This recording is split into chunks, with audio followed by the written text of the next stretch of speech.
Dobrý deň, srdečne vás vítam u FLUF. Radi by sme vám predstavili nové závažia UPP2 pre sedaciu loptu, ktoré nahrádzajú starší model UP závaží. Dnes vám ukážem, ako tieto nové závažia jednoducho nasadiť do vašej sedacej lopty FLUF v pohodlí domova.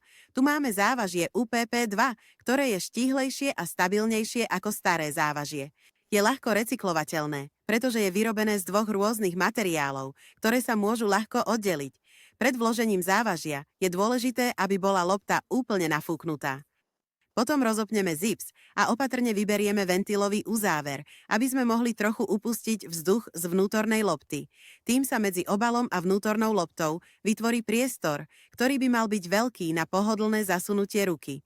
Priestor je určený na vloženie závažia. Teraz môžete zasunúť ventilový uzáver. Potom vložíme závažie.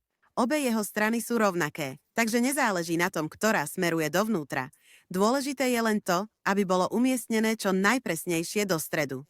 Teraz závažie pevne usadíme zo spodnej strany, ideálne dovnútra spodného krúžku. Najjednoduchšie je, keď loptu otočíte dnom nahor.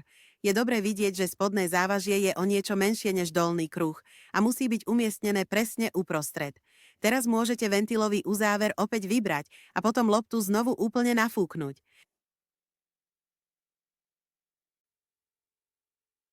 Priebežne kontrolujte, či je závažie pekne uprostred. Keď je lopta úplne nafúknutá, vložíme ventilový uzáver, zapneme zips a zasunieme ho do určenej preliačiny. Teraz by malo byť závažie presne uprostred našej sedacej lopty. A teraz vám prajem veľa radosti s vašou sedacou loptou FLUF.